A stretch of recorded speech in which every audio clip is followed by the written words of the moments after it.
সমূহ বুলি ক'বলৈ গ'লে আজিৰ তাৰিখত আমি বিভিন্ন ধৰণৰ গাড়ীবিলাক আমাৰ পুৰণি হৈ গৈছে।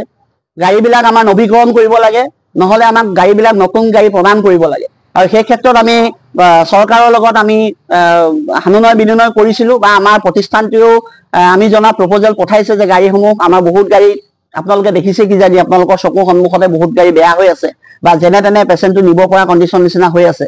গতিকে সেই গাড়ীবিলাক যিহেতুকে পুৰণি হৈ গৈছে আৰু সেইকাৰণে আমি অনুভৱ কৰোঁ যে আমাক নতুন গাড়ী প্ৰদান কৰিব লাগে। আৰু ইয়াৰ লগতে আমাৰ যিবিলাক ৰোগী আছে সেই ৰোগীবিলাকক আমাৰ বেছিক লাইফ ছাপোৰ্ট আৰু এডভান্স লাইফ ছাপোৰ্ট দুটা ভাগত আমাৰ এম্বুলেঞ্চবিলাক ভগোৱা হয়। আৰু আমি আশা ৰাখিছোঁ যে এইবাৰ নতুন টেণ্ডাৰত আমাৰ মাননীয় মুখ্যমন্ত্ৰী মহোদয়ে প্ৰায়বিলাক গাড়ী এতিয়া যেনেকৈ BLS হৈ আছে, গতিকে আগন্তুক দিনত যাতে ALS কৰে আৰু জনসাধাৰণৰ যিকোনো বেমাৰৰ ক্ষেত্ৰত যাতে 108 ডিপাৰ্টমেণ্টে গাড়ীৰ ভিতৰতে এম্বুলেন্স কৰ্মচাৰীসকলে গাড়ীৰ ভিতৰতে উন্নত মানৰ চিকিৎসা প্ৰদান কৰি ৰোগীক যাতে মৃত্যুমুখৰ পৰা বচাব পাৰে তাৰ এক ব্যৱস্থা কৰিব বুলি আমি আশা ৰাখিছোঁ।